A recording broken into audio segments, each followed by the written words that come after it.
ನ್ಯೂಸ್ಗೆ ಸ್ವಾಗತ. ನಾನು ಸುಕನ್ಯಾ. ರಾಜ್ಯದಲ್ಲಿ ನಿಲ್ತಾ ಇಲ್ಲ ಕಿಲ್ಲರ್ ಕೊರೋನಾ ಅಟ್ಟಹಾಸ. ಕರುನಾಡಲ್ಲಿ ವ್ಯಾಪಿಸುತ್ತಲೇ ಇದೆ ಡೆಡ್ಲಿ ವೈರಸ್ ಬಲೆ. ಜಿಲ್ಲೆಗಳಲ್ಲೂ ಕೂಡ ಮಹಾರಾಷ್ಟ್ರ ನಂಜಿನ ಕ್ರೌರ್ಯ. ಆರೋಗ್ಯ ಅಧಿಕಾರಿಗಳು ಮಕ್ಕಳು ಮಹಿಳೆಯರನ್ನು ಬಿಡ್ತಾ ಇಲ್ಲ ಕ್ರೂರಿ. ರಕ್ಕಸ ವೈರಸ್ ರಣಕೇಕೆ ಹಾಕ್ತಾ ಇದ್ರು ಜನರ ಡೋಂಟ್ ಕೇರ್. ಹೀಗೆ ರಾಜ್ಯ ದೇಶದ ಮೂಲೆ ಮೂಲೆಗಳಿಂದ ಹೆಕ್ಕಿದ ಪಿನ್ ಟು ಪಿನ್ ಸುದ್ದಿಯನ್ನ ನೋಡೋಣ ಈ ಸಂದರ್ಭದಲ್ಲಿ.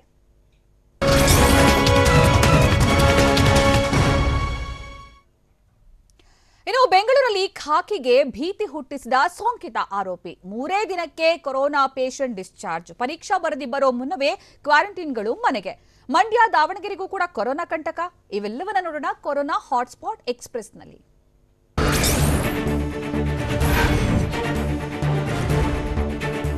ವಿಚಾರಣೆಗೆ ಕರೆತಂದ ಆರೋಪಿಗೆ ಕೊರೋನಾ ಸೋಂಕು ಇರೋ ಹಿನ್ನೆಲೆಯಲ್ಲಿ ಬೆಂಗಳೂರಿನ ಜೆಬಿ ನಗರ ಠಾಣೆಯ ಸಿಬ್ಬಂದಿಗೆ ಆತಂಕ ಶುರುವಾಗಿದೆ.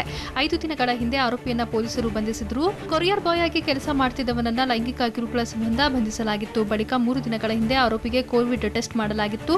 ಸೋಂಕು ಇರುವುದು ದೃಢವಾಗಿದೆ. ಇನ್ನು ಈತ 10ಕ್ಕೂ ಹೆಚ್ಚು ಪೊಲೀಸರು ಸಿಬ್ಬಂದಿ ಜೊತೆ ಸಂಪರ್ಕ ಹೊಂದಿದ್ದ.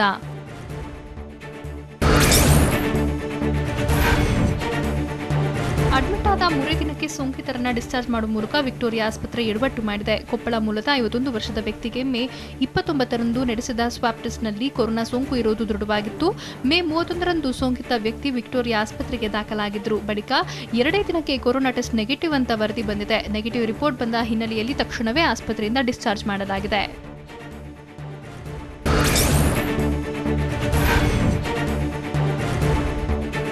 ಬೆಂಗಳೂರು ಗಡಿಯಲ್ಲಿ ತಮಿಳುನಾಡಿನ ಜನರ ಕಾಟ ಜೋರಾಗಿದೆ. ರಾಜ್ಯಕ್ಕೆ ಆಗಮಿಸದಂತೆ ನಿಷೇಧ ಇದ್ರೂ ಕೂಡ ತಮಿಳುನಾಡಿನಿಂದ ಮಾತ್ರ ಜನರು ಬರುವುದು ನಿಂತಿಲ್ಲ.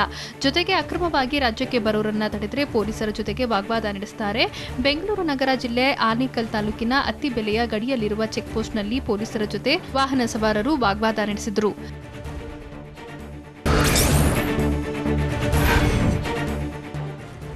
ಯಾದಗಿರಿ ಜಿಲ್ಲಾಡಳಿತ ಮತ್ತೊಂದು ಎಡವಟ್ಟು ಮಾಡಿಕೊಂಡಿದೆ. ಕೊರೋನಾ ಟೆಸ್ಟ್ ವರದಿ ಬರೋ ಮುನ್ನವೇ ಕ್ವಾರಂಟೈನ್ ಸೆಂಟರ್ನಲ್ಲಿ ಇದ್ದವರನ್ನ ಬಿಡುಗಡೆ ಮಾಡಿದೆ. ಹೀಗೆ ಕ್ವಾರಂಟೈನ್ ಸೆಂಟರ್ನಿಂದ ಮನೆಗೆ ಹೋದವರ ಪೈಕಿ ಬರೋಬ್ಬರಿ 23 ಜನರಿಗೆ ಕೊರೋನಾ ಪಾಸಿಟಿವ್ ಬಂದಿದೆ.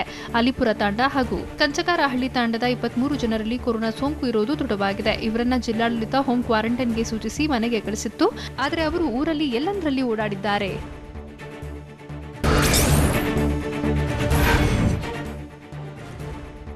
ಮುಂಬೈ ಮಹಾ ಸೋಂಕು ಮಂಡ್ಯ ಜಿಲ್ಲೆಯನ್ನು ಸದ್ಯಕ್ಕೆ ಬಿಡೋ ಲಕ್ಷಣ ಕಾಣಿಸ್ತಿಲ್ಲ. ಜಿಲ್ಲೆಯಲ್ಲಿ ಇಂದು ಮತ್ತೆ 13 ಜನರಿಗೆ ಕೊರೋನಾ ಸೋಂಕು ತಗುಲಿದೆ. ಮುಂಬೈಯಿಂದ ಮಂಡ್ಯಕ್ಕೆ ವಾಪಸ್ಸಾದವರಿಗೆ ಕೊರೋನಾ ಸೋಂಕು ತಗುಲಿರೋ ಸಾಧ್ಯತೆ ಇದೆ. ಈ ಮೂಲಕ ಜಿಲ್ಲೆಯಲ್ಲಿ ಕೊರೋನಾ ಸೋಂಕಿತರ ಸಂಖ್ಯೆ 330ಕ್ಕೆ ಏರಿಕೆಯಾಗಿದೆ. ಇನ್ನು 300ಕ್ಕೂ ಹೆಚ್ಚು ಸೋಂಕಿತರು ಮುಂಬೈನಿಂದ ಬಂದಿರೋ ಕಾರ್ಮಿಕರಾಗಿದ್ದಾರೆ.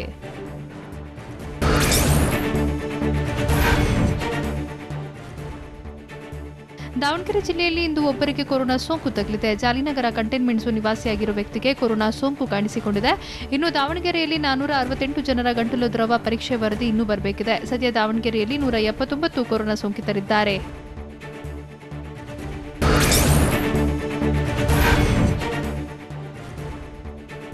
ಶಿವಾಜಿನಗರದ ಕೆಲ ಏರಿಯಾಗಳು ಕಂಟೈನ್ಮೆಂಟ್ ಝೋನ್ ಆದ ಪರಿಣಾಮ ವ್ಯಾಪಾರ ವಹಿವಾಟು ಸಂಪೂರ್ಣ ಸ್ತಬ್ಧವಾಗಿದೆ.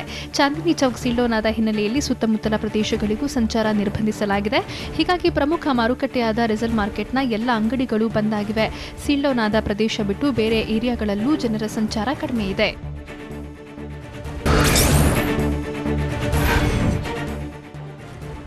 ಬೆಂಗಳೂರಿನ ಕೊರೋನಾ ಸೋಂಕಿತ ವೃದ್ಧನಿಂದ ಏರಿಯಾದ ಜನರಿಗೆ ಆತಂಕ ಶುರುವಾಗಿದೆ. ಬೆಂಗಳೂರಿನ ಎಸ್ಆರ್ ನಗರ ಸೀಲ್ಡೌನ್ ಆದ ಏರಿಯಾಗಳಲ್ಲಿ ತಿಂಡಿ ತಿಂದವರಿಗೆ ಢವಢವ ಶುರುವಾಗಿದೆ.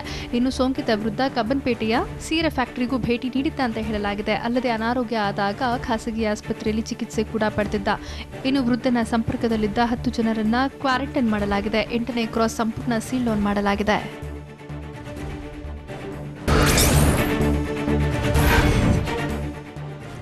ಕೊರೋನಾ ಸೋಂಕಿನಿಂದ ಗುಣಮುಖವಾದ ಹಿನ್ನೆಲೆಯಲ್ಲಿ ಬಳ್ಳಾರಿಯಲ್ಲಿ 8 ಮಂದಿ ಆಸ್ಪತ್ರೆಯಿಂದ ಡಿಸ್ಚಾರ್ಜ್ ಆಗಿದ್ದಾರೆ. ಡಿಸ್ಚಾರ್ಜ್ ಆದವರನ್ನ ಜಿಲ್ಲಾ ಸರ್ಜನ್ ಡಾಕ್ಟರ್ ಬಸಾರೆಡ್ಡಿ ವೈದ್ಯರು ಹಾಗೂ ಸಿಬ್ಬಂದಿ ಹೂಗುಚ್ಚ ನೀಡಿ ಬೀಳ್ಕೊಟ್ರು. ಇತ್ತ ಗದಗ ಜಿಲ್ಲೆಯಲ್ಲೂ ಇಂದು 9 ಜನರು ಕೋವಿಡ್ ಆಸ್ಪತ್ರೆಯಿಂದ ಬಿಡುಗಡೆಯಾಗಿದ್ದಾರೆ.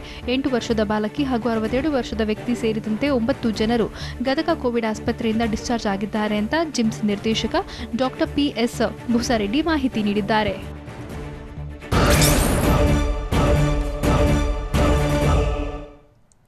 ಸಿಎಂ ಗೃಹ ಕಚೇರಿಯಲ್ಲಿ ಎಸಿ ಮೀಟಿಂಗ್ಗೆ ತಾತ್ಕಾಲಿಕ ಬ್ರೇಕ್. ಆಲದ ಮರಕ್ಕೆ ನಾರಿಮಣಿಯರ ಪೂಜೆ. ವದಂತಿ ನಂಬಿ ಕೇಂದ್ರ ಸಚಿವರ ಕಚೇರಿ ಬಳಿ ಜನಸಾಗರ.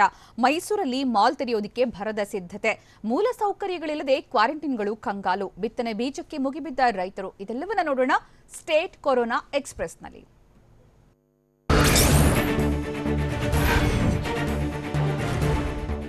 ಬೆಂಗಳೂರಿನಲ್ಲಿರುವ ಸಿಎಂ ಗೃಹ ಕಚೇರಿ ಕೃಷ್ಣಾದಲ್ಲಿ ಎಸಿ ರೂಮ್ ಮೀಟಿಂಗ್ಗೆ ಬ್ರೇಕ್ ಹಾಕಲಾಗಿದೆ. ಕೊರೋನಾ ಸೋಂಕು ಹರಡುವ ಆತಂಕದ ಹಿನ್ನೆಲೆಯಲ್ಲಿ ಎಸಿಯನ್ನ ತಾತ್ಕಾಲಿಕವಾಗಿ ಆಫ್ ಮಾಡಲಾಗಿದ್ದು, ಸದ್ಯ ಎಸಿ ಬಳಸದಿರೋಕೆ ತೀರ್ಮಾನ ಮಾಡಲಾಗಿದೆ. ಅಲ್ಲದೆ ಕೃಷ್ಣಾ ಕಾನ್ಫರೆನ್ಸ್ ಹಾಲ್ನ ಕಿಟಕಿಗಳನ್ನು ತೆರೆದಿಟ್ಟು ಸಭೆಗಳನ್ನು ಮಾಡೋಕೆ ನಿರ್ಧರಿಸಲಾಗಿದೆ.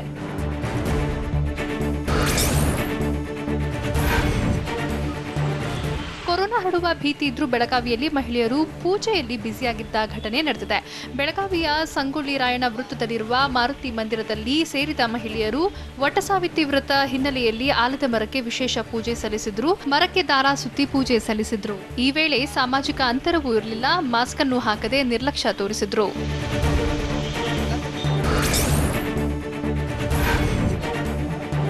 ಉತ್ತರ ಕನ್ನಡ ಜಿಲ್ಲೆಯ ಕಾರವಾರದ ಕೆಇಬಿ ಬಳಿ ನಿರ್ಮಾಣವಾದ ನೂತನ ಇಂದಿರಾ ಕ್ಯಾಂಟೀನ್ ಉದ್ಘಾಟನೆ ವೇಳೆ ಜನಜಂಗುಳಿ ಸೇರಿತ್ತು. ಬಿಜೆಪಿ ಕಾರ್ಯಕರ್ತರು ಹಾಗೂ ಸಾರ್ವಜನಿಕರು ಸಾಮಾಜಿಕ ಅಂತರ ಕಾಯ್ದುಕೊಳ್ಳದೆ ಮುಗಿಬಿದ್ದಿದ್ರು. ಸಚಿವ ಶಿವರಾಮ ಹೆಬ್ಬಾರ್, ಶಾಸಕಿ ರೂಪಾಲಿ ನಾಯ್ಕ ಸೇರಿ ರಾಜಕೀಯ ಮುಖಂಡರು ಇದನ್ನೆಲ್ಲ ನೋಡಿದ್ರು. ತಮ್ಮ ಪಾಡಿಗೆ ತಾವು ಸುಮ್ಮನಿದ್ರು.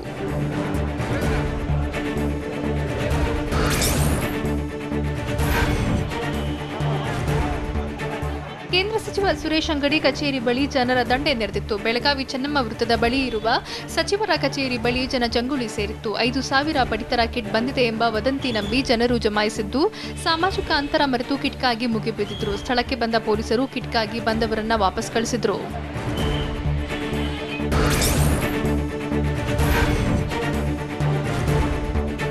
ಜೂನ್ 8ಕ್ಕೆ ಮಾಲ್ಗಳ ಓಪನ್ಗೆ ಸರ್ಕಾರದಿಂದ ಅನುಮತಿ ಹಿನ್ನೆಲೆಯಲ್ಲಿ ಮೈಸೂರಿನಲ್ಲಿ ಭರ್ಜರಿ ಸಿದ್ಧತೆ ಮಾಡಲಾಗುತ್ತಿದೆ.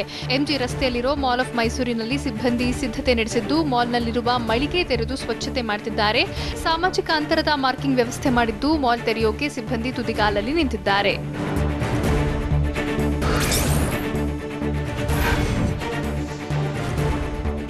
ಕಲಬುರಗಿ ನಗರದ ರಾಜಾಪುರ ಅಂಬೇಡ್ಕರ್ ಹಾಸ್ಟೆಲ್ ಅನ್ನ ಕ್ವಾರಂಟೈನ್ ಕೇಂದ್ರ ಮಾಡಲಾಗಿದ್ದು, ಅವ್ಯವಸ್ಥೆಯ ಆಗರವಾಗಿದೆ. ಈ ಹಿನ್ನೆಲೆಯಲ್ಲಿ ಕ್ವಾರಂಟೈನ್ ಕೇಂದ್ರದಲ್ಲಿ ಇದ್ದವರು ಮೂಲ ಸೌಕರ್ಯ ಇಲ್ಲದೆ ಪರದಾಡುತ್ತಿದ್ದಾರೆ. ಶೌಚಾಲಯಗಳು ಗಬ್ಬೆತ್ತು ನಾರ್ತಿದೆ. ಸೂಕ್ತ ವ್ಯವಸ್ಥೆಯೂ ಇಲ್ಲದೆ ಕ್ವಾರಂಟೈನಿಗಳು ಅಧಿಕಾರಿಗಳ ವಿರುದ್ಧ ಹಿಡಿ ಶಾಪ ಹಾಕ್ತಿದ್ದಾರೆ.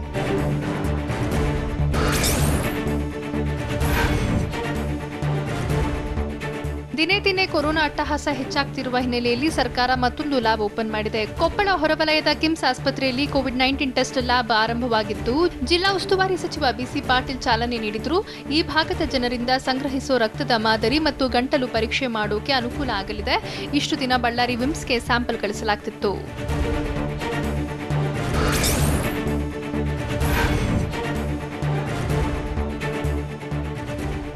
ಬೀದರ್ನಲ್ಲಿ ಬಿತ್ತನೆ ಬೀಜ ಖರೀದಿಸೋಕೆ ರೈತರು ಮುಗಿಬಿದ್ದ ಘಟನೆ ನಡೆದಿದೆ. ಬೀದರ್ ತಾಲೂಕಿನ ಬಗದಲ್ ರೈತ ಸಂಪರ್ಕ ಕೇಂದ್ರದ ಮುಂದೆ ನೂರಾರು ರೈತರು ಸೇರಿದ್ರು. ಸೋಯಾ, ಉದ್ದು, ಹೆಸರು ಬೀಜ ಖರೀದಿಸೋಕೆ ಬೆಳಗ್ಗೆಯಿಂದಲೇ ಸಾಲುಗಟ್ಟಿ ನಿಂತಿದ್ರು. ಈ ವೇಳೆ ಸಾಮಾಜಿಕ ಅಂತರವೂ ಇರಲಿಲ್ಲ, ಮಾಸ್ಕ್ ಅನ್ನು ಹಾಕಿರಲಿಲ್ಲ.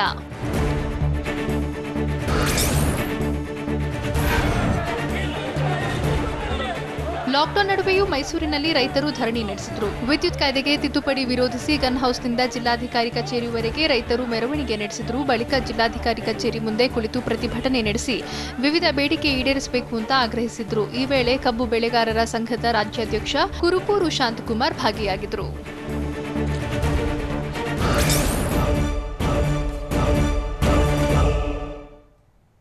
ರಾಜ್ಯದ ಪಾಲಿಗಿಂದು ಕರಾಳ ಶುಕ್ರವಾರ. ಇಂದು ಒಂದೇ ದಿನ 515 ಮಂದಿಗೆ ಡೆಡ್ಲಿ ವೈರಸ್ ದಾಳಿ. ಉಡುಪಿಯಲ್ಲಿ 204 ಮಂದಿಗೆ ಸುತ್ತಿಕೊಂಡ ಡೆಡ್ಲಿ ವೈರಸ್. ಯಾದಗಿರಿಗೆ ಇಂದು ಬಿಗ್ ಶಾಕ್ ನೀಡಿದ ಮಹಾನಂಟು. ಕಲಬುರಗಿಗೆ ಮತ್ತೆ ಕಂಟಕ ತಂದ ಕಿಲ್ಲರ್ ವೈರಸ್. ಹಾಸನ, ಚಿಕ್ಕಬಳ್ಳಾಪುರ, ಉಳಿದ ಜಿಲ್ಲೆಗಳ ಕಥೆಯೇನು? ಇವೆಲ್ಲವನ್ನ ತೋರಿಸ್ತೀವಿ ಕೊರೋನಾ ಕೇಸಸ್ ಎಕ್ಸ್‌ಪ್ರೆಸ್‌ನಲ್ಲಿ.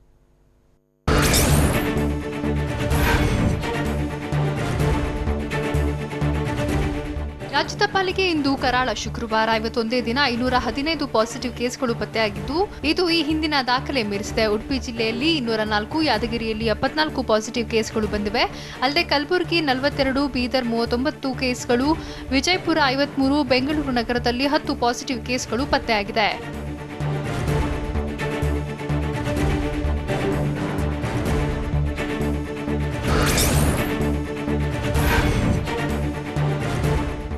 ಉಡುಪಿ ಜಿಲ್ಲೆಯಲ್ಲಿ ಇಂದು 204 ಜನರಿಗೆ ಕೊರೋನಾ ಪಾಸಿಟಿವ್ ಬಂದಿದೆ. ಇದಕ್ಕೂ ಮೊದಲು ಉಡುಪಿ ಜಿಲ್ಲೆ ಒಂದರಲ್ಲೇ 350ಕ್ಕೂ ಹೆಚ್ಚು ಪಾಸಿಟಿವ್ ಕೇಸ್ ಬರುವ ಸಾಧ್ಯತೆ ಇದೆ ಅಂತ ಚಿಕ್ಕಬಳ್ಳಾಪುರದಲ್ಲಿ ಸಚಿವ ಡಾಕ್ಟರ್ ಕೆ ಸುಧಾಕರ್ ಹೇಳಿದರು.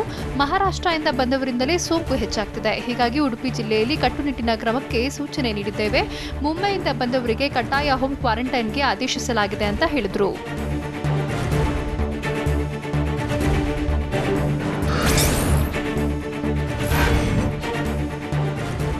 ಯಾದಗಿರಿಯಲ್ಲಿ ಇಂದು 74 ಜನರಿಗೆ ಸೋಂಕು ತಗುಲಿದೆ. ಎಲ್ಲರೂ ಮಹಾರಾಷ್ಟ್ರದಿಂದ ವಾಪಸ್ಸಾಗಿದ್ದ ವಲಸೆ ಕಾರ್ಮಿಕರಾಗಿದ್ದು ಕ್ವಾರಂಟೈನ್ ಸೆಂಟರ್ನಲ್ಲಿ ಇದ್ದವರು.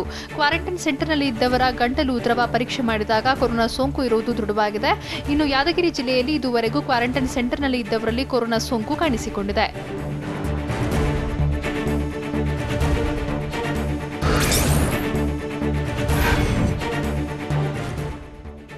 ಕಲಬುರಗಿ ಜಿಲ್ಲೆಯಲ್ಲಿ ಮತ್ತೆ 42 ಜನರಿಗೆ ಸೋಂಕು ಪತ್ತೆಯಾಗಿದೆ. ಮಹಾರಾಷ್ಟ್ರದಿಂದ ವಾಪಸ್ಸಾಗಿದ್ದ ವಲಸೆ ಕಾರ್ಮಿಕರು ಸೇರಿ 42 ಜನರಿಗೆ ಕೊರೋನಾ ಸೋಂಕು ಹರಡಿದೆ. ಕಲಬುರಗಿ, ಚಿತ್ತಾಪುರ, ಸೇಡಂ, ಚಿಂಚೋಳಿ ತಾಲೂಕು ಹಾಗೂ ಕಲಬುರಗಿ ನಗರದ ಕೆಲವರಿಗೆ ಕೊರೋನಾ ಸೋಂಕು ಅಟ್ಯಾಕ್ ಆಗಿದೆ. ಅಲ್ಲದೆ ಎಟಿಎಂಗೆ ಹಣ ತುಂಬಿಸುತ್ತಿದ್ದ ವ್ಯಕ್ತಿಗೆ ಸೋಂಕು ತಗುಲಿದೆ.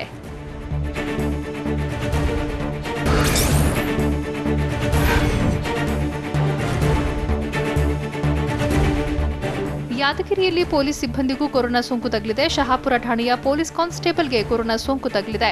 29 ವರ್ಷದ ಪೊಲೀಸ್ ಕಾನ್ಸ್ಟೇಬಲ್ಗೆ ಕೊರೋನಾ ತಗುಲಿರೋ ಶಂಕೆ ಹಿನ್ನೆಲೆಯಲ್ಲಿ ಕೋವಿಡ್ ಆಸ್ಪತ್ರೆಗೆ ದಾಖಲಿಸಲಾಗಿದೆ. ಶಹಾಪುರ ತಾಲೂಕಿನ ಕೊಳ್ಳೂರ ಬಳಿಯ ಚೆಕ್ ಪೋಸ್ಟ್ನಲ್ಲಿ ಈ ಪೊಲೀಸ್ ಪೇದೆ ಡ್ಯೂಟಿ ಮಾಡಿದ್ರು. ಹೀಗಾಗಿ ಚೆಕ್ ಪೋಸ್ಟ್ನಲ್ಲೇ ಸೋಂಕು ತಗುಲಿರೋ ಸಾಧ್ಯತೆ ಇದೆ.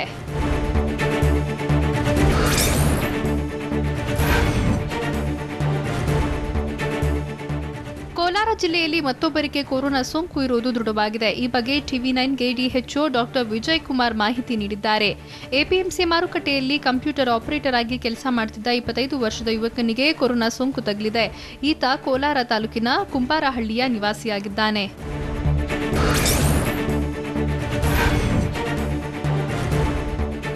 ಚಿಕ್ಕಬಳ್ಳಾಪುರದಲ್ಲಿ ವೃದ್ಧ ದಂಪತಿಗೆ ಕೊರೋನಾ ಸೋಂಕು ತಗುಲಿರುವುದು ದೃಢವಾಗಿದೆ. ಆಂಧ್ರಪ್ರದೇಶದ ಹಿಂದೂಪುರದಿಂದ ಚಿಕ್ಕಬಳ್ಳಾಪುರಕ್ಕೆ ಆಗಮಿಸಿದ್ದ ದಂಪತಿಗೆ ಕೊರೋನಾ ತಗುಲಿದೆ. 3 ದಿನಗಳ ಹಿಂದೆ ಚಿಕ್ಕಬಳ್ಳಾಪುರಕ್ಕೆ ಆಗಮಿಸಿದ್ರು. ಬಳಿಕ ಕೊರೋನಾ ಪರೀಕ್ಷೆ ಮಾಡಿಸಿದಾಗ ಸೋಂಕು ಇರೋದು ದೃಢವಾಗಿದೆ. ದಂಪತಿಗೆ ಕೊರೋನಾ ಸೋಂಕು ಇರೋ ಬಗ್ಗೆ ಸಚಿವ ಕೆ ಸುಧಾಕರ್ಗೆ ಚಿಕ್ಕಬಳ್ಳಾಪುರ ಡಿಸಿ ಲತಾ ಮಾಹಿತಿ ಕೊಟ್ಟಿದ್ದಾರೆ.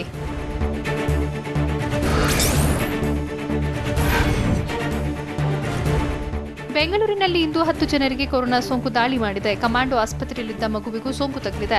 ಇನ್ನು ಸಂಪಂಗಿ ರಾಮನಗರದ 67 ವರ್ಷದ ವೃದ್ಧ, ಕಮ್ಮನಹಳ್ಳಿಯ 24 ವರ್ಷದ ಯುವತಿಗೆ ಸೋಂಕು ಅಟ್ಯಾಕ್ ಆಗಿದೆ. ಅಲ್ಲದೆ ನ್ಯೂ ತಿಪ್ಪಸಂದ್ರದಲ್ಲೂ ಮತ್ತೊಬ್ಬರಿಗೆ ಡೆಡ್ಲಿ ವೈರಸ್ ದಾಳಿ ಮಾಡಿದೆ.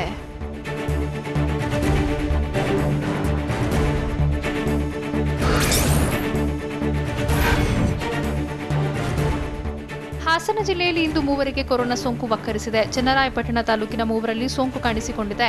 ಮಹಾರಾಷ್ಟ್ರದಿಂದ ಬಂದು ಕ್ವಾರಂಟೈನ್ನಲ್ಲಿ ಇದ್ದ 3ರಿಗೆ ಕೊರೋನಾ ಅಟ್ಯಾಕ್ ಆಗಿದೆ. ಈ ಮೂಲಕ ಜಿಲ್ಲೆಯಲ್ಲಿ ಕೊರೋನಾ ಸೋಂಕಿತರ ಸಂಖ್ಯೆಯಲ್ಲಿ ಡಬಲ್ ಸೆಂಚುರಿ ಬಾರಿಸಿದೆ.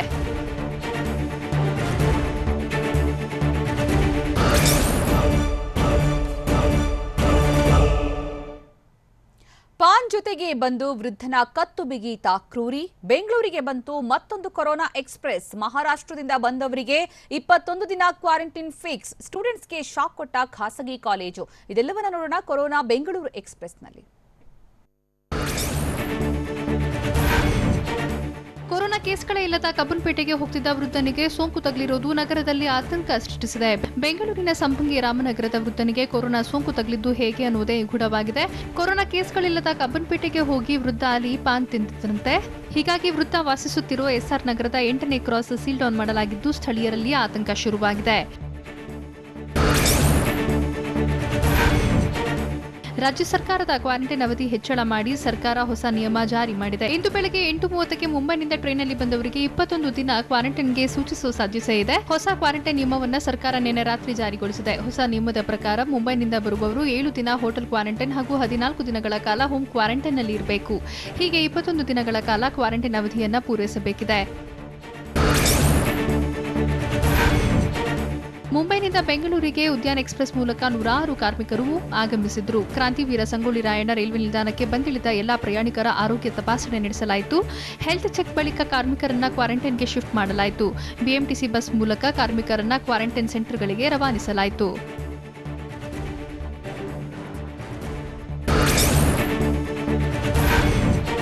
ಬೆಂಗಳೂರಿನ ಶಿವಾಜಿನಗರ ಬಹುತೇಕ ಸ್ತಬ್ಧವಾಗಿದೆ. ಶಿವಾಜಿನಗರ ನಿಲ್ದಾಣಕ್ಕೆ ಬಿಎಂಟಿಸಿ ಬಸ್ಗಳು ಬಾರದ ಹಿನ್ನೆಲೆಯಲ್ಲಿ ಸಾರ್ವಜನಿಕರ ಸಂಚಾರ ಕೂಡ ಕಡಿಮೆಯಾಗಿದೆ. ಇದರ ಜೊತೆಗೆ ಚಾಂದಿನಿ ಚೌಕ ಸುತ್ತಲಿನ ಪ್ರದೇಶ ಸೀಲ್ ಡೌನ್ ಆದ ಹಿನ್ನೆಲೆಯಲ್ಲಿ ಜನರು ಹಾಗೂ ವಾಹನಗಳ ಓಡಾಟಕ್ಕೆ ನಿಷೇಧ ಹೇರಲಾಗಿದೆ. ಹೀಗಾಗಿ ಶಿವಾಜಿನಗರದ ಉಳಿದ ಕಡೆಯೂ ಜನರ ಸಂಚಾರ ವಿರಳವಾಗಿದ್ದು ವ್ಯಾಪಾರ ವಹಿವಾಟುಗಳು ಅಷ್ಟಕ್ಕಷ್ಟೇ ಅನ್ನುವಂತಾಗಿದೆ.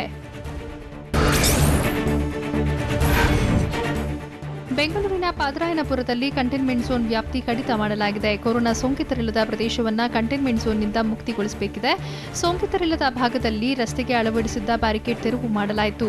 ಕೊರೋನಾ ಪೀಡಿತರ ಸಂಖ್ಯೆ ಹೆಚ್ಚಾದ ಹಿನ್ನೆಲೆಯಲ್ಲಿ ಪಾದರಾಯನಪುರದ ಹಲವು ಏರಿಯಾ ಸೀಲ್ ಡೌನ್ ಮಾಡಲಾಗಿತ್ತು. ಇದೀಗ ಸೋಂಕಿತರು ಇಲ್ಲದ ಪ್ರದೇಶಗಳಿಗೆ ಕಂಟೈನ್ಮೆಂಟ್ ಝೋನ್ನಿಂದ ಮುಕ್ತಿ ನೀಡಲಾಗಿದ್ದು ಬ್ಯಾರಿಕೇಡ್ಗಳನ್ನು ತೆರವು ಮಾಡಲಾಗಿದೆ.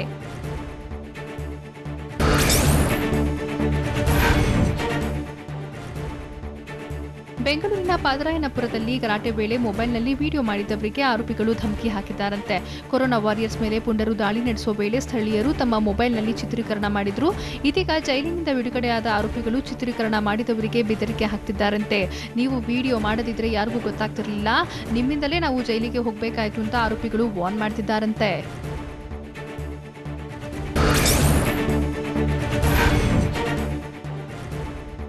ವಿದ್ಯಾರ್ಥಿಗಳು ಕಡ್ಡಾಯವಾಗಿ ಲ್ಯಾಪ್ಟಾಪ್ ತರಲೇಬೇಕು ಅಂತ ಖಾಸಗಿ ಕಾಲೇಜೊಂದು ವಿಚಿತ್ರ ಫರ್ಮಾನು ಹೊರಡಿಸಿದೆ. ಮುಂದಿನ ವಾರದ ಒಳಗೆ ಎಲ್ಲರೂ ಲ್ಯಾಪ್ಟಾಪ್ ತರಬೇಕು, ಲ್ಯಾಪ್ಟಾಪ್ ಇಲ್ಲದಿದ್ದರೆ ಪರೀಕ್ಷೆ ಮಿಸ್ ಮಾಡಿಕೊಳ್ತೀರಾ ಅಂತ ಎಚ್ಚರಿಕೆ ನೀಡಿದೆ. ಬೆಂಗಳೂರಿನ ಎಂವಿಜೆ ಕಾಲೇಜಿನ ಸಿವಿಲ್ ಇಂಜಿನಿಯರಿಂಗ್ ವಿಭಾಗದ ಮುಖ್ಯಸ್ಥ ಪ್ರೊಫೆಸರ್ ಮುರಳೀಧರನ್ ಈ ಎಚ್ಚರಿಕೆಯನ್ನು ಕೊಟ್ಟಿದ್ದಾರೆ. ಲ್ಯಾಪ್ಟಾಪ್ನಲ್ಲಿ ಸಾಫ್ಟ್ವೇರ್ ಬಳಸಿ ಪರೀಕ್ಷೆ ಬರೀಬಹುದು ಅಂತ ಸೂಚನೆ ನೀಡಲಾಗಿದೆ.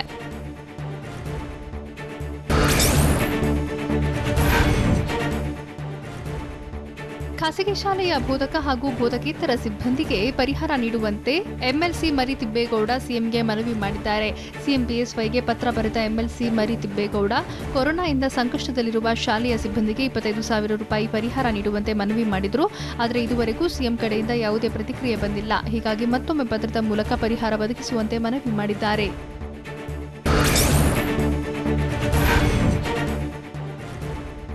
ನಗರದಲ್ಲಿ ಪಾಸಿಟಿವ್ ಕೇಸ್ಗಳು ಮರು ಪರೀಕ್ಷೆ ಮಾಡಿದಾಗ ನೆಗೆಟಿವ್ ಬರ್ತಿವೆ ಅಂತ ಬಿಬಿಎಂಪಿ ಆಯುಕ್ತ ಅನಿಲ್ ಕುಮಾರ್ ಹೇಳಿಕೆ ನೀಡಿದ್ದಾರೆ. ಖಾಸಗಿ ಲ್ಯಾಬ್ಗಳಲ್ಲಿ ಟೆಸ್ಟ್ ಮಾಡಿಸೋದ್ರಿಂದ ಈ ರೀತಿ ಗೊಂದಲಗಳಾಗ್ತಿವೆ. ಹೀಗಾಗಿ ಐಸಿಎಂಆರ್ ಮಾನ್ಯತೆ ಪಡೆದ ಪ್ರಯೋಗಾಲಯಕ್ಕೆ ಮಾತ್ರ ಪರೀಕ್ಷೆಗೆ ಕಳಿಸಬೇಕು ಅಂದ್ರು. ಬೆಂಗಳೂರು ನಗರದಲ್ಲಿ ಪತ್ತೆಯಾದ 3 ಪ್ರಕರಣದಲ್ಲಿ ಈ ರೀತಿಯ ಗೊಂದಲ ಉಂಟಾಗಿತ್ತು. 2ನೇ ಬಾರಿಗೆ ಪರೀಕ್ಷೆ ನಡೆಸಿದಾಗ ನೆಗೆಟಿವ್ ಬಂದು ಸಣ್ಣ ಪುಟ್ಟ ಗೊಂದಲಕ್ಕೆ ಕಾರಣವಾಗಿದೆ ಅಂತ ಹೇಳಿದ್ರು.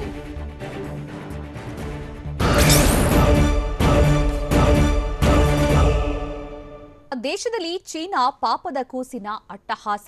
ಕೇಂದ್ರ ಆರೋಗ್ಯ ಸಚಿವಾಲಯದ ಅಧಿಕಾರಿಗಳಿಗೆ ಸೋಂಕು. ಭೂಗತ ಪಾತಕಿ ದಾವೂದ್ ಇಬ್ರಾಹಿಂ ಕತ್ತು ಬಿಗಿದ ಕಿಲ್ಲರ್ ವೈರಸ್. ಇನ್ನು AQCH ಔಷಧಿಯ 2ನೇ ಹಂತದ ವೈದ್ಯಕೀಯ ಪ್ರಯೋಗಕ್ಕೆ ಒಪ್ಪಿಗೆ. ಹೊಸ ಯೋಜನೆಗಳಿಗೆ ಕೇಂದ್ರ ಯೋಜನೆ ಬ್ರೇಕ್. ಇದೆಲ್ಲವನ್ನು ಕೂಡ ನೋಡೋಣ ನ್ಯಾಷನಲ್ ಕೊರೋನಾ ಎಕ್ಸ್‌ಪ್ರೆಸ್‌ನಲ್ಲಿ.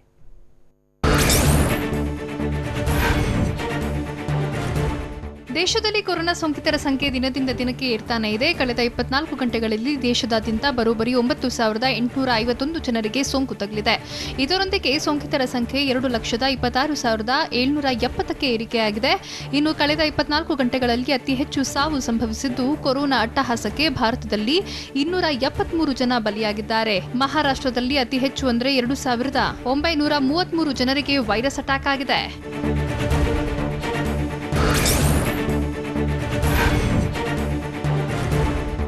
ಬೆಂಬಿಡತೆ ಕಾಡ್ತಿರೋ ರಕ್ಕಸ ವೈರಸ್ ಆರೋಗ್ಯ ಇಲಾಖೆ ಅಧಿಕಾರಿಗಳನ್ನು ಬಿಡುತ್ತಿಲ್ಲ. ಕೇಂದ್ರ ಆರೋಗ್ಯ ಸಚಿವಾಲಯದ 3 ಅಧಿಕಾರಿಗಳಿಗೆ ವೈರಸ್ ಒಕ್ಕರಿಸಿದೆ.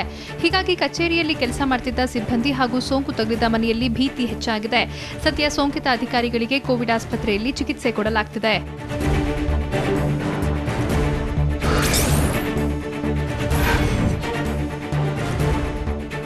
ಭೂಗತ ಪಾತಕಿ ದಾವೂದ್ ಇಬ್ರಾಹಿಂಗೆ ಕೊರೋನಾ ಒಕ್ಕರಿಸಿದೆ. ಪಾಕಿಸ್ತಾನದ ಕರಾಚಿಯಲ್ಲಿರುವ ದಾವೂದ್ ಇಬ್ರಾಹಿಂಗೆ ತಪಾಸಣೆ ವೇಳೆ ಸೋಂಕು ದೃಢಪಟ್ಟಿದೆ. ಅಲ್ಲದೆ ಪಾತಕಿಯ ಪತ್ನಿಗೂ ಸೋಂಕು ದಾಳಿ ಮಾಡಿದ್ದು ಸದ್ಯ ಆತನ ಮನೆಯ ಸುತ್ತಮುತ್ತ ಆತಂಕ ಹೆಚ್ಚಾಗಿದೆ.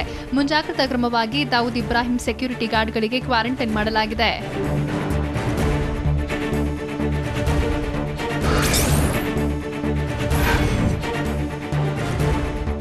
ಸನ್ಫಾರ್ಮಾಯಿಂದ AQCH ಔಷಧಿಯ 2ನೇ ಹಂತದ ವೈದ್ಯಕೀಯ ಪ್ರಯೋಗಕ್ಕೆ ಒಪ್ಪಿಗೆ ನೀಡಲಾಗಿದೆ.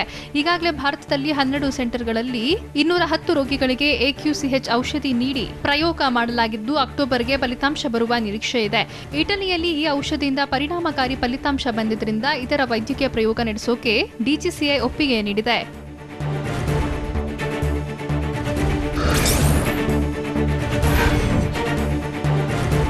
ರಾಜ್ಯದಿಂದ ಬೇರೆ ರಾಜ್ಯಗಳಿಗೆ ತೆರಳಿರೋ ಕಾರ್ಮಿಕರನ್ನ ವಾಪಸ್ ಕರೆಸಿ ಅಂತ ಪಂಜಾಬ್ ಸರ್ಕಾರ ಕೇಂದ್ರ ಸರ್ಕಾರಕ್ಕೆ ಪತ್ರ ಬರೆದಿದೆ. ಪಂಜಾಬ್ನಲ್ಲಿ ಕೈಗಾರಿಕೆಗಳು ಪುನಾರಂಭಗೊಳ್ಳುತ್ತಿವೆ. ರಾಜ್ಯದಲ್ಲಿ ಕಾರ್ಮಿಕರ ಅಭಾವ ಸೃಷ್ಟಿಯಾಗಿದೆ. ಕಾರ್ಮಿಕರನ್ನ ವಾಪಸ್ ಕರೆಸುವಂತೆ ಕೇಂದ್ರ ಸರ್ಕಾರಕ್ಕೆ ಪಂಜಾಬ್ ಸಿಎಂ ಕ್ಯಾಪ್ಟನ್ ಅಮರಿಂದರ್ ಸಿಂಗ್ ಮನವಿ ಮಾಡಿದ್ದಾರೆ.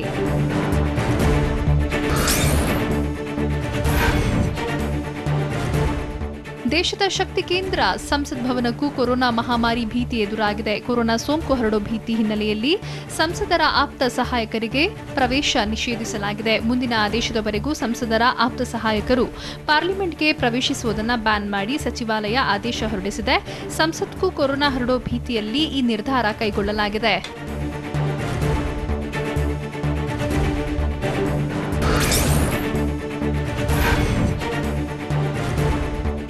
ಕೇಂದ್ರ ಸರ್ಕಾರದ ಎಲ್ಲ ಹೊಸ ಯೋಜನೆಗಳಿಗೆ ಸದ್ಯ ತಡೆ ನೀಡಲಾಗಿದೆ. ಕೇಂದ್ರ ಸರ್ಕಾರ ಹೊಸದಾಗಿ ಘೋಷಣೆ ಮಾಡಲಾದ ಯೋಜನೆಗಳಿಗೆ ವಿತ್ತ ಸಚಿವಾಲಯ ತಡೆ ನೀಡಿದೆ. 2021 ಮಾರ್ಚ್ 31 ಘೋಷಣೆ ಮಾಡಲಾದ ಯೋಜನೆಗಳಿಗೆ ತಡೆ ನೀಡಲಾಗಿದೆ. ಆದರೆ ಆತ್ಮನಿರ್ಭರ್ ಭಾರತ್ ಹಾಗೂ ಗರೀಬ್ ಕಲ್ಯಾಣ ಯೋಜನೆಯನ್ನ ಮಾತ್ರ ಮುಂದುವರಿಸೋಕೆ ಕೇಂದ್ರ ಸರ್ಕಾರ ನಿರ್ಧರಿಸಿದೆ.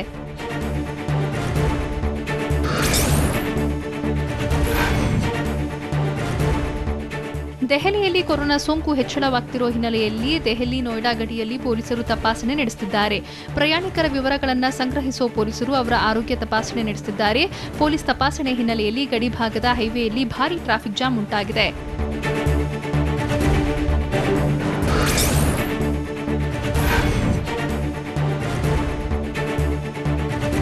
ಸೋಮವಾರದಿಂದ ಮಸೀದಿಗಳಲ್ಲಿ ಪ್ರಾರ್ಥನೆಗೆ ಸರ್ಕಾರ ಅವಕಾಶ ನೀಡಲಿರೋ ಹಿನ್ನೆಲೆಯಲ್ಲಿ ಸ್ವಚ್ಛತಾ ಕಾರ್ಯ ನಡೆಸಲಾಗುತ್ತಿದೆ. ಲಕ್ನೋ ಮಸೀದಿಯೊಂದರಲ್ಲಿ ಸ್ವಚ್ಛತಾ ಕಾರ್ಯ ಭರದಿಂದ ಸಾಗಿದೆ. ಮಸೀದಿ ಒಳಗೆ ಹಾಗೂ ಆವರಣದಲ್ಲಿ ಸ್ವಚ್ಛತೆ ಮಾಡಲಾಗ್ತಾ ಇದೆ. ಅಲ್ಲದೆ ಕೇಂದ್ರ ಸರ್ಕಾರದ ಗೈಡ್ಲೈನ್ಸ್ ಪ್ರಕಾರ ಸಾಮಾಜಿಕ ಅಂತರ, ಸ್ಯಾನಿಟೈಸೇಷನ್ ಸೇರಿದಂತೆ ಹಲವು ಮುಂಜಾಗ್ರತಾ ಕ್ರಮಗಳನ್ನು ಕೈಗೊಳ್ಳಲಾಗುತ್ತಿದೆ.